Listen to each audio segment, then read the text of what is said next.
Portal de Convênios. Todas as notícias sobre convênios e outros acordos na administração pública. Olá, este é o podcast do Portal de Convênios, um resumo semanal das principais notícias do âmbito da administração pública para você se manter informado em poucos minutos. FGV será a banca do Concurso Público Nacional Unificado, CPNU2. O Ministério da Gestão e da Inovação em Serviços Públicos, o MGI, anunciou em 5 de junho que a Fundação Getúlio Vargas, FGV, será a responsável pela organização da segunda edição do Concurso Público Nacional Unificado, CPNU2. O certame, que integra o modelo inovador de seleção de servidores públicos lançado pelo governo federal, ofertará 3.652 vagas distribuídas entre 36 órgãos do Poder Executivo Federal. A FGV terá a incumbência de conduzir todas as etapas do processo seletivo, desde o planejamento até a divulgação dos resultados finais para a homologação. Isso inclui também a logística operacional necessária à realização do concurso, conforme as diretrizes estabelecidas pelo termo de referência.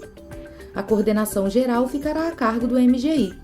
Durante o Seminário Internacional de Concursos Públicos, promovido semana passada pelo Ministério, o diretor de logística do CPNU, Alexandre Retamal, destacou que a nova edição será regida por um único edital unificado. Esse edital conterá as normas gerais do certame e será complementado por 9 anexos específicos que detalharão os blocos temáticos e suas respectivas carreiras. A publicação do edital está prevista para a segunda quinzena de julho de 2025 nos canais do MGI. A exemplo da primeira edição, os candidatos poderão se inscrever para mais de um cargo dentro do mesmo bloco temático, devendo indicar sua ordem de preferência. O objetivo é ampliar as oportunidades de ingresso no serviço público e tornar o processo mais transparente, eficiente e acessível. O CPNU tem sido considerado um marco na modernização dos concursos públicos no Brasil, promovendo maior integração entre os órgãos federais e racionalização dos processos seletivos, com foco na meritocracia e no acesso democrático às carreiras públicas. O cronograma oficial também será divulgado nos canais do MGI nas próximas semanas. O cronograma preliminar apresenta as seguintes datas: edital e inscrições, julho de 2025. Prova objetiva, 5 de outubro de 2025. Prova discursiva, segunda fase, 7 de dezembro de 2025. E resultado final em fevereiro de 2026. Confira em portalconvênios.com os órgãos que ofertam vagas. Como fazer importação e exportação de planilha orçamentária no Transfere Gov. A digitalização de processos tem se tornado essencial para garantir eficiência, precisão e transparência. Um bom exemplo dessa evolução é a funcionalidade de importação e exportação de arquivos no módulo de Projeto Básico de Obras do Transfere Gov, uma ferramenta que tem transformado a maneira como prefeituras, estados e demais entes federativos gerenciam suas planilhas orçamentárias, ou PO. A funcionalidade de importação de arquivos foi criada para simplificar a inserção de dados no sistema. Ao invés de preencher manualmente a planilha orçamentária e o cronograma físico-financeiro, CFF, o usuário pode carregar diretamente uma planilha padronizada. Isso reduz drasticamente o tempo de alimentação dos dados e minimiza erros humanos, já que o sistema aplica validações automáticas. Por outro lado, a exportação de dados permite recuperar informações estruturadas de forma ágil, o que facilita análises, revisões e auditorias internas. Os dados recebidos são referentes às abas Frente de Obras, Eventos, quando acompanhando por eventos, PO, Planilha Orçamentária, e CFF, Cronograma Físico-Financeiro, de uma submeta específica do quadro de composição de investimento, QCI. As pré-condições para receber o arquivo são: usuário logado e autenticado com um dos seguintes perfis: fiscal do convenente, gestor financeiro do convenente, gestor de instrumento do convenente ou operador financeiro do convenente. Também precisa ter fornecido e salvo os dados na aba Dados Gerais da PO ou CFF. Caso a opção O acompanhamento da execução da obra será por eventos esteja selecionada, espera-se que o acompanhamento da PO seja realizado por Planilha de Levantamento de Eventos, PLE, sendo necessário informar os eventos no arquivo e no cronograma físico-financeiro a respectiva parcela por frente de obra para um determinado evento. Caso não esteja selecionada esta opção, o acompanhamento acontecerá por boletim de medição, BM, e não existirá eventos a serem informados na PO, sendo as parcelas do CFF organizadas conforme percentual das frentes de obra nos macroserviços. Sobre o formato do arquivo e regras gerais, é preciso observar. Os arquivos deverão estar no formato XLS ou XLSX. A primeira linha do arquivo deverá estar em conformidade com o layout disponibilizado, que você encontra em portalconvenios.com. Não são permitidos arquivos com macros. As informações fornecidas pelo arquivo sobrescreverão toda a informação salva anteriormente para a respectiva PO no que se refere às abas Frente de Obras, Eventos, PO e CFF. Colunas sem valor calculado no nome do campo devem permanecer sem fórmulas. A planilha orçamentária deve ter os seguintes campos: nível, número do macroserviço, serviço, fonte, código, descrição do macroserviço, serviço, quantidade, valor calculado, unidade, custo unitário, referência, custo unitário, BDI, observação, número do evento, número da frente de obra, quantidade e valor. No CFF deve haver os campos número do macroserviço, parcela, percentual da parcela, número do evento, título do evento, número do período de conclusão do evento. Outro ponto importante a destacar diz respeito à regra de arredondamento dos anexos. Com a restrição do uso de 2 casas decimais sobre os números manipulados no sistema, algumas regras devem ser seguidas para reduzir perdas.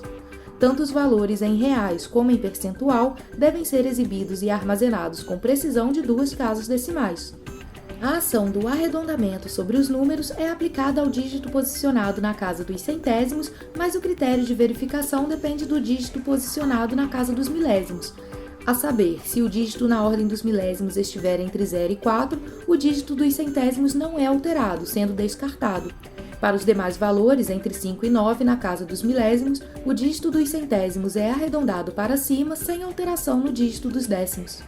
Em portalconvenios.com você confere mais detalhes sobre a organização do arquivo e regras para garantir a consistência e precisão das informações, além de encontrar os exemplos ou layouts da planilha orçamentária. INSS começa a liberar respostas sobre descontos dos beneficiários. Veja o que fazer. O Instituto Nacional do Seguro Social, INSS, iniciou nesta semana o envio das respostas das entidades responsáveis pelos descontos aplicados nos benefícios de aposentados e pensionistas. Como as associações têm até 15 dias úteis para prestar esclarecimentos, as respostas estão sendo liberadas de forma gradual. A seguir, respondemos algumas dúvidas comuns para entender os próximos passos. O que fazer se a entidade não respondeu ou não comprovou que o desconto foi correto? Esse é o caso mais frequente, quando a entidade não responde ou informa que não possui documentos que comprovem os descontos, o INSS dá início a um processo de cobrança para reaver os valores retidos indevidamente. Nessa etapa, são emitidas guias de recolhimento da União, exigindo a devolução dos recursos. Caso o pagamento não seja efetuado no prazo de 5 dias úteis, o INSS encaminha o caso à Advocacia Geral da União, que passa a adotar as medidas judiciais necessárias para responsabilizar a entidade ou seus sócios. É importante notar que você não precisa fazer nada nesse caso, basta aguardar novas informações e seguir acompanhando o andamento do pedido pelo Meu INSS ou pela Central 135. Para acompanhar seu pedido pelo Meu INSS, entre no aplicativo ou acesse o site do INSS, informe seu CPF e senha, siga para Do que você precisa, digite Consultar pedido, clique em Detalhar no pedido de Análise de descontos de entidades associativas para ver o andamento. E o que fazer se a entidade respondeu e disse que tem documentos ou que há um processo na Justiça? Nesse caso, o aposentado ou pensionista precisa se manifestar, ou seja, dizer se concorda ou não com o que a entidade respondeu. O prazo para isso é de 30 dias corridos a partir do recebimento da resposta da entidade. O beneficiário pode dar essa resposta de 2 formas: pelo aplicativo Meu INSS a partir de 9 de junho ou nas agências dos Correios a partir do dia 16 de junho, mesmo que tenha iniciado a contestação por outro meio. Para responder pelo Meu INSS, entre no aplicativo ou acesse o site, informe seu CPF e senha, siga para Do que você precisa, digite Consultar pedido, clique em Cumprir a exigência no pedido de análise de descontos de entidades associativas e avance conforme as orientações. Vale destacar que você não precisa obrigatoriamente anexar documentos, basta informar se concorda ou não com a resposta da entidade. Mas atenção, não é possível apresentar a resposta pelo 135, que é somente para consultas. Não agende também atendimento presencial nas agências do INSS para isso. A resposta deve ser feita pelo aplicativo Meu INSS ou nos Correios. Quanto ao acompanhamento do processo, vale lembrar que mesmo que o prazo da entidade de 15 dias úteis já tenha vencido, a informação pode demorar um pouco para aparecer no sistema. Isso acontece porque o volume de dados é grande e o processo está sendo feito aos poucos. Por isso, continue acompanhando o seu caso com frequência no aplicativo ou na Central 135. E atenção com os golpes. O INSS não envia mensagens por WhatsApp, não liga, nem envia e-mail ou SMS com links para consulta ou confirmação de dados. As informações oficiais sobre sua contestação só são disponibilizadas pelos canais oficiais. Não compartilhe seus dados pessoais com desconhecidos. Plataforma Gasto Brasil revela a qualidade dos gastos de estados e municípios. A plataforma Gasto Brasil, lançada em abril, recebeu recentemente uma atualização que aprimora a experiência de acompanhar de forma mais clara e precisa como União, estados e municípios utilizam os recursos públicos. O destaque da nova versão é o painel de mapas, que apresenta por município o valor gasto por habitante com encargos sociais e investimentos. Essa visualização facilita a comparação da eficiência dos gastos públicos, indo além da simples análise dos montantes totais. Desenvolvida pelo consultor Cláudio Queiroz, ligado à Confederação das Associações Comerciais e Empresariais do Brasil, CACB, e à Associação Comercial de São Paulo, ACSP, a ferramenta integra informações de todas as esferas governamentais, além de dados do Banco Central e de empresas públicas não financeiras. Segundo Queiroz, é uma plataforma que ajuda a entender melhor onde e quanto o governo está gastando e se esses gastos fazem sentido do ponto de vista da eficiência e do retorno à sociedade. Ele ressalta que a plataforma está em constante evolução e caminha para medir a qualidade dos gastos dos entes públicos. No meio do Gasto Brasil, você não consegue ver o déficit. Você vai conseguir começar a entender melhor as despesas, o quanto e aonde os governos, os estados e o município estão gastando. O consultor explica que a nova versão da ferramenta passou a mostrar em cada município os 4 principais grupos de despesa. Se eu entrar lá em qualquer município, você já consegue ver lá as 4 principais contas dele, né? Que são a despesa com pessoal de encargos, investimentos, inversões financeiras e outras despesas correntes. Segundo o criador, a nova funcionalidade, ao expor a qualidade dos gastos e não apenas o valor global, muitas vezes mostra que o município está gastando mal seus recursos. Ela cada dia vai migrar para ver a qualidade dos gastos do governo, se ele está gastando muito ou não e aonde ele está gastando. Com gráficos disponíveis desde fevereiro de 2018, o Gasto Brasil evidencia a distribuição de recursos públicos. Em boa parte dos municípios, observa-se crescimento contínuo das despesas com pessoal e previdência, enquanto os investimentos evoluem em ritmo bem menor. Queiroz diz que o Gasto Brasil surgiu com o intuito de trazer mais transparência sobre as despesas gerais da máquina do governo, e não de forma fragmentada. A plataforma serve também como centro de pesquisa, permitindo consultas bimestrais sobre quem gasta mais e em que áreas. Dados do Ministério da Fazenda mostram superávit primário de 17,7 bilhões de reais em abril e de 72,3 bilhões de reais no quadrimestre. As despesas, porém, permaneceram altas, totalizando 194,9 bilhões de reais em abril e 716,9 bilhões no ano, queda real de 1,9% ante 2024, mas ainda expressivas. Apesar do resultado fiscal positivo, Cláudio Queiroz alerta que o governo vem gastando sempre mais e prova disso é a busca incessante por mais fontes de receita. O aumento do IOF, decretado no fim de maio e parcialmente revogado após pressão do setor produtivo, foi substituído por um novo pacote de arrecadação anunciado no último domingo 9 de junho. Entre as medidas estão taxação de 5% sobre rendimentos de LCIs e LCAs, aumento do imposto sobre apostas esportivas e mudanças na tributação de instituições financeiras. Na avaliação de Queiroz, a necessidade de arrecadar mais evidencia problemas estruturais no gasto público. Ele destaca que as novas funcionalidades da plataforma deixam claro que o problema não está só na receita, mas na má alocação dos recursos. Gasta-se muito e muitas vezes mal. Sexto encontro dos municípios mineradores deverá reunir 300 cidades do país. A Associação Brasileira dos Municípios Mineradores, a AMIG Brasil, realizará nos dias 20 e 21 de agosto o sexto encontro dos municípios mineradores, no auditório do Tribunal de Contas do Estado de Minas Gerais, em Belo Horizonte. O evento é considerado o maior do setor público minerário no Brasil e deve reunir representantes de mais de 300 municípios mineradores e impactados pela atividade mineral em todo o Brasil. O evento terá como tema central a construção do Marco Regulatório Municipal da Mineração, iniciativa que busca fortalecer a autonomia dos municípios diante dos desafios econômicos, ambientais e jurídicos trazidos pela mineração em seus territórios. A proposta da AMIG Brasil é clara: transformar a governança do setor por meio do empoderamento legal. A programação do encontro contará com painéis técnicos de alto nível, ministrados por especialistas de referência nacional e a participação de prefeitos, secretários, procuradores, técnicos e lideranças políticas. Em pauta, discussões sobre temas estratégicos como a reforma tributária, a fiscalização da CEFEM, além de modelos inovadores de urbanismo e gestão ambiental.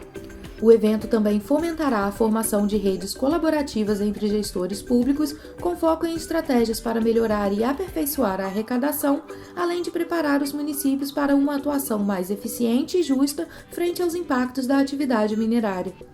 O presidente da AMIG Brasil e prefeito de Itabira, em Minas Gerais, Marco Antônio Lage, comentou que as cidades mineradoras e afetadas perfazem aproximadamente 4% do PIB nacional e 10% da balança de exportação brasileira. Ele destacou que a AMIG Brasil completou 35 anos de fundação e o que se tem visto é que, mesmo diante da relevância dos números e da representatividade do setor, o Brasil, nas últimas décadas, relegou a atividade de mineração ao segundo plano e, por isso, deixou de extrair os melhores resultados possíveis. O mandatário da AMIG Brasil também criticou a exclusão dos municípios dos principais fóruns de decisão. Ele afirmou que a falta de comprometimento do governo federal e do Congresso Nacional em envolver os municípios mineradores e afetados pela atividade nos debates tem trazido impactos severos para os cofres públicos e, consequentemente, à sociedade, o que tem resultado no aumento da sonegação da CEFEM, além de crises ambientais e sociais. Sobre o atual modelo de governança da mineração no Brasil, o presidente da AMIG é enfático. Segundo ele, o setor privado não pode ditar as regras sozinho, e o governo federal não pode continuar aceitando tudo que é imposto pelas mineradoras. Ele afirmou que os municípios não aceitarão mais que isso aconteça. Como dito, o sexto encontro dos municípios mineradores terá como eixo estruturante a construção do Marco Regulatório Municipal da Mineração, uma iniciativa liderada pela AMIG Brasil que pretende reposicionar os municípios como protagonistas na relação com o setor minerário. A AMIG Brasil defende que já passou da hora de substituir o que não deu certo ao longo desses anos por uma prática mais justa em favor das regiões mineradoras que alimentam boa parte da economia dos estados brasileiros. A AMIG destaca que é preciso criar nessas cidades a cultura de pertencimento e o entendimento de que elas podem e devem atuar de forma a garantir que os benefícios sejam cada vez mais tangíveis e os impactos suavizados. A AMIG Brasil soma mais de 3 décadas de resistência e é por meio do empoderamento do poder público municipal que espera mudar o atual cenário caótico. A inscrição para o evento já pode ser feita e as vagas são limitadas. A expectativa é de que centenas de gestores públicos de diferentes regiões do país participem do encontro, unidos pelo objetivo de fortalecer a governança local e transformar a realidade dos municípios mineradores brasileiros.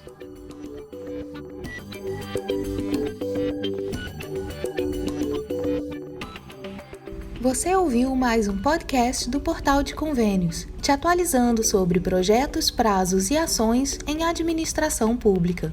Continue se informando em nosso site portalconvenios.com. Até a próxima!